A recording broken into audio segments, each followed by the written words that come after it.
Welcome to the Real Pros of DC. Each week we interview some of the DC metro area's top professionals and discuss topics related to this unique real estate market. I'm your host, William McCoy, and this is the Real Pros of DC. Welcome to the Real Pros of DC, where each week we interview DC area's top real estate professionals. I'm your host, William McCoy, and these are my co-hosts, Amanda and Alicia. We also have Shane here from A Safe Home Inspection. Shane, how are you? Doing great. How you doing, Will? Good. Well, great to have you on the show. I really appreciate you coming on today and talking to us about a home inspection. That's really important to our audience. Tell us, how did you get into home inspection?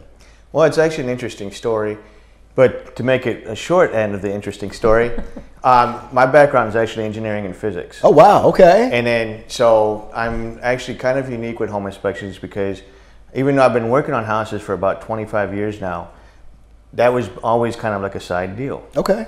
What I primarily did was I've actually originally a NASA shuttle engineer. Oh, wow. And a former cop. Really awesome. Okay. So did a little bit of everything, huh? Yeah, so it gives a real unique perspective to things. Yeah, I bet you do. Wow. So how long does a home inspection take on, like, say, like a 2,500 square foot single family home? It really depends on the kind of home inspector that you get. There's two different kinds of home inspectors. One specializes in taking the time to go through the house with the client. Okay. And what you're doing is half of what you're getting for that inspection is actually training in on that home.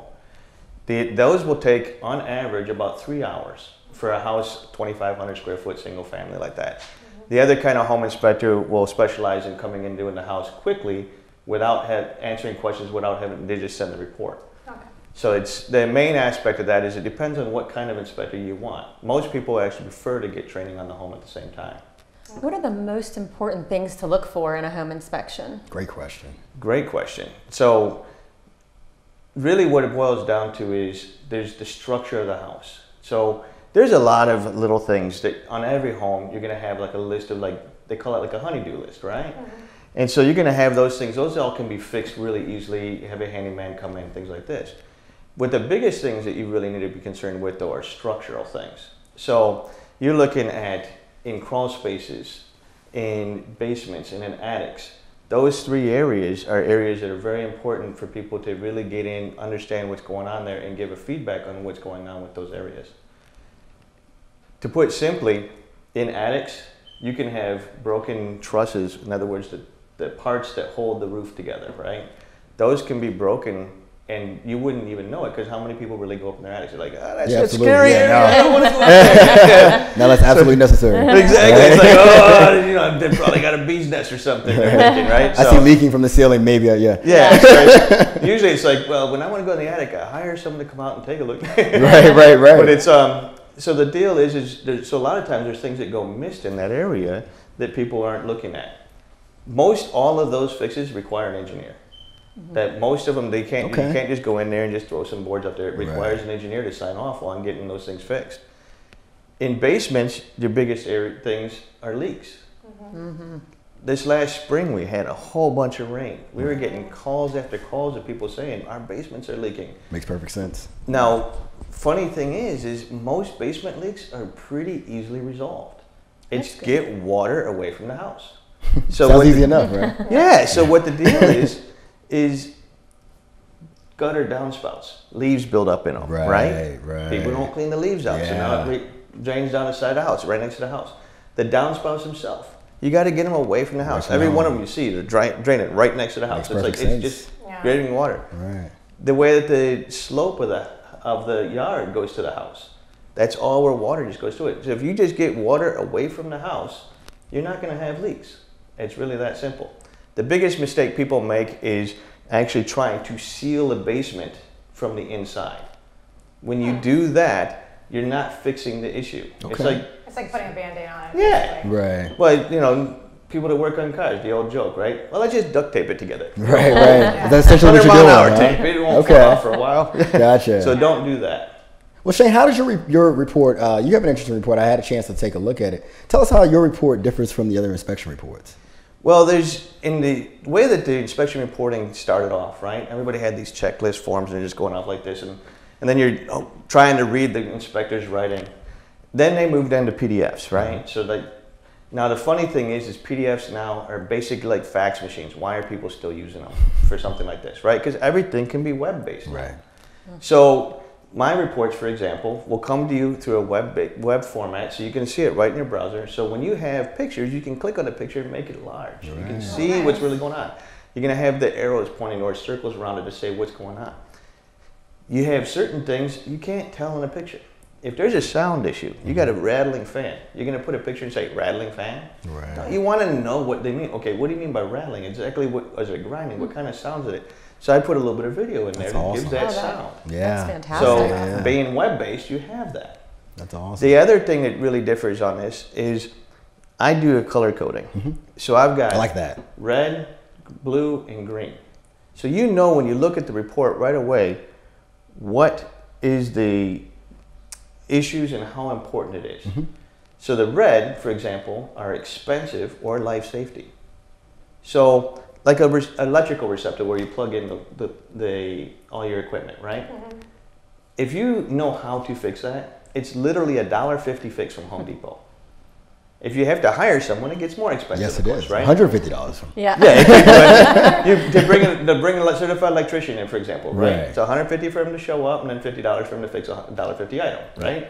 Yeah. So if you know how to do it, it's much cheaper. But the thing is it's still a life safety issue. So even though it's not an expensive fix, it's something that needs to be really pointed out so you know what you got going, so you don't get electrical shocks. And done the right way, of course. Exactly.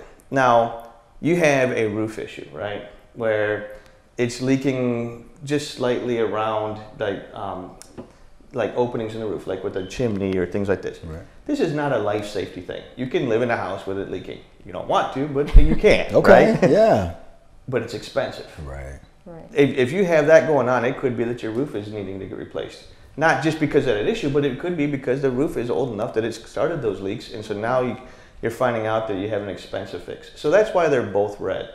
So you understand these are more of an immediate issue. Could be expensive things you need to budget for, things you need to understand more clearly. I like that a lot. Yeah. Now the blue items are the opposite. So it's not life safety, not expensive. The simple things in a house. So 80% of homes, right? You come in, they have a dishwasher installed. The installer's got like 15 or 20 of these to do in a day, right? So what the deal is when they have so much to do in a day, they're going to be trying to do this as quickly and as efficiently as possible. That doesn't mean correctly. Right. So underneath your sink, you always see the drain line coming for the... They never do all it the time. Every single... Leaks all the time. Oh, 99.9%. Now, what's funny is, back when we were younger, they had these breather things on the top of the sink, right? And that is to do the same thing that they do now, as long as you put the hose really high up in the sink and fasten it that way properly, you'll get an air gap in there, and you won't drag dirty water from the disposer back to the dishwasher. Because you don't want to wash dishes with dirty water. It's obvious, right? Absolutely. So these are the kind of things that are minor, simple fixes, but homeowners need to know what's going on so that they know to just get it taken care of. Take it off that honey-do list. So that's why they're blue. The green items are just informational. So that way, it's a ton of different things in there, like smoke detectors, fire extinguishers. Where should you have these things? Radon detectors. That's a thing that most people don't really know about right now. They have the size of your filters. What you need to be doing. Winterization. Things like this in your home. These are all things that aren't always in a report because of the fact that they're not part of our standards of practice to say that you have to do this. But it's good information to know, though. But it's great information, so that's why we add it to them. And then do your clients have access to that website for how long? For eternity or for... Yes. So basically, now everybody hates having another username and password, right? So the deal is you can always use a username and password to get it from the cloud. But what I tell people, the better thing to do is if you just say file, save as, website. You're going to save it exactly to your computer the way you're seeing it. You're going to have all the videos, all the pictures full size, it'll make it easy, and you're going to keep it on your computer. But if you ever lose it, you can always go back to the cloud. That's very cool. So both ways are good. So I know you mentioned radon detecting. Yes. And I imagine with a new home, a lot of people would think that this wouldn't be something that would be important to test for. Right. And you had mentioned earlier that radon is something that's really significant in new homes. Is that something that you see in new homes and old homes? Yes. So, for example, throughout the United States, radon is pretty much everywhere. But it has different pockets. So the EPA actually has a map you can look at online. It tells you how important it is in certain areas. The simple way to put it is, in different areas you have different concentrations of uranium. The uranium, as it breaks down to lead, is where radon comes from. It's one of the half-lives, right? So when you have radon coming through the house and through outside and everything else due to the fact of the breakdown of uranium to lead, what happens is you breathe this. There's no smell to it, there's no taste, you can't see it, just like air. You don't see that we have oxygen and nitrogen and everything that we're taking in. So it's particles in the air, right? So when that happens is it gets stuck in your lungs because it's a heavy metal. When it does, it shoots off a high energy particle when it goes through its half-life. And what happens then is it actually destroys lung tissue. So just like smoking and things like this, it can cause lung cancer. Okay. So the EPA did investigations to it and they said, well, it's based on concentration. So just like smoking, the more that you do, the more that you breathe of this, the worse it is. Mm-hmm. So homes get tested during a real estate transaction process to test to see what that concentration is. New homes, the thing is they're much more energy efficient. So they're really tight, they don't breathe, right? Means the air can't escape, which means it has nowhere to go. So with that, we find that new homes typically have a higher level of concentration than older homes. Even to the effect, Montgomery County has required it. Every new home purchase, they have to have a radon test done. Wow. Different areas of the country are doing this too. It wouldn't surprise me if Virginia starts doing it in recent coming years because of the fact of just how important it is and how much more knowledge that people are getting on this. With that, all new homes have to have at least a passive system in place to make it so that people can put an active system if they need to for radon. Awesome. That's incredible.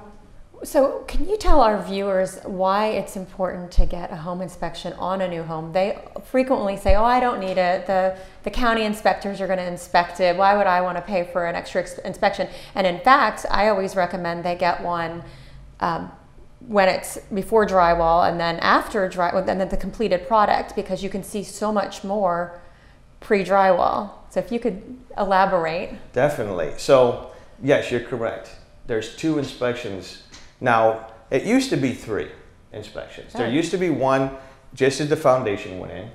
The trick to that is, though, is with foundations, there's very specific aspects to it. Those are very easy for the code inspectors, for the municipalities to double check. Okay. That is not as important anymore to have as one of the inspections. The 2 that are important to have is pre-drywall, like you said. Right. And then after everything's finished, it's called the final walkthrough, right? So the pre-drywall is very important because this way the inspector can go through and they can see the structure of this. Now, even though code inspectors for the municipalities go through and they sign off on the buildings, they miss things. The reason for it is the same reason that I was mentioning about a installer for a dishwasher. Tons of them. They have a ton of things to look at it today. Yeah. They're going in and basically the simplest way to put it is they explain it like if they're like a racehorse, right? So they've got blinders on the side of their heads, right? They look at what their notes say to look at specifically for that inspection. Yeah, that makes sense. So it's not really that they're missing things, it's the fact that they're there for a very specific purpose and they're to look at that one thing. Yeah. So they're not going to see the other things. Right. Now, a majority of things that we see in new homes for during the pre-drywall phase is, remember I was talking about in the annex, right? The broken trusses, the broken parts, right? That we see in a majority of new homes. So we want to see that it's been fixed correctly and that the structural engineer has actually signed off on that fix so that make sure that that house stays stable. The main thing is you're going to have situations where as the home is built, everything needs to be in line and needs to be where it follows the structure properly all the way from the top down to the bottom. So everything is supported properly. Now, I know it sounds like I'm being very general, but I'm also trying to make it so that it's understood versus me going over a bunch of jargon. No, we appreciate that, yeah. Now, the other end of it is the final walkthrough is important because of the same reasons. You're going to have a lot of things that, as you're finishing up the house, that get done in a way that needs help. And so those things you want to be aware of, so that way you're in good shape. So Shane, show us our audience what we're talking about when it comes to this dishwasher. Yeah, so there's a couple really easy things that homeowners can take care of themselves. One of the things is I was talking about the dishwasher. So you have the dishwasher here, it's been installed, it's going to have a drain line that connects up to the sink. So when you go underneath here, you got the drain line that connects up to your disposer. Okay. So they used to have that breather up here that I was talking about, right? Yeah, that's scary. So now you don't have that anymore. So what it is you need that disposer line to come in the back of the sink up as high as you possibly can get it, and then come down to the disposer. That puts that air loop in there that makes it so that you can't drag dirty water back from the disposer back to the air. Makes sense? Yeah, it takes care of that. Awesome. And that's literally a very simple bracket that costs $1.50 and one screw. It's something our homeowners can do themselves. Exactly. The key thing to that though is making sure you have the right bracket. If you use the wrong bracket, like a piece of metal bracket, it's going to cut that hose over time. So this bracket, the type of bracket you want is the one that's got the rubber grommet in there, so it doesn't, so you have rubber on the plastic so you don't cut it. Perfect. Here's a second thing that's really easy for homeowners to take care of, that's maintenance on a house. So everybody knows on a dryer you got the lint trap. They clean this off every time, right? What people don't know is about getting in here. Now sometimes this is in the base of your unit, sometimes it's up here, but there's a brush, big wiry type thing with a brush end. You stick that in here, shovel around, bring in.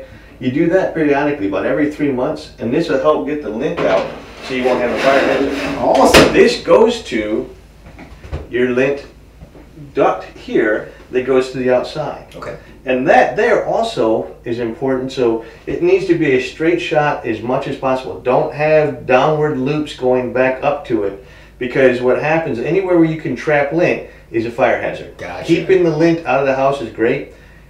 You can capture that lint and take it to the campsite because they're a great fire starter. Really? They don't want a fire starter in the house. Makes sense. Makes perfect sense. Tell us what makes a safe home inspection different from other companies, and how do people get in contact with you? Great. The simple answer is I specialize in working with people. Absolutely. Most people say... A real pro. Yeah, exactly, right? So most people say, what makes a good inspection and a bad inspection? And the simple answer to that is how I relate it to the customer. Every home is going to have its issues. So what I want to do is I want to make sure that I relate to the customer properly, and so that they really got their questions answered and they feel comfortable with what they're purchasing and what the answers are. If they're ready to buy that house or not, that's going to be up to them based on what they've seen in the inspection. So the easiest way to get in touch with me is you can go right to my website of asafehi.com. So A-Safe Home Inspection, shortened to hi.com at 571-989-2315 on the web and everything else. Great to talk with you guys. Thank you very much. Awesome, Shane. Thanks for coming on the show. We really appreciate it. Thank you so much for answering all the questions. Thanks for having us on the Real Pros of DC. We'll see you next time. Thanks for joining us on this episode of the Real Pros of DC. Have a real estate topic you would like us to discuss? Go to www.therealprosofdc.com and submit your idea and see footage of the show. See you next time.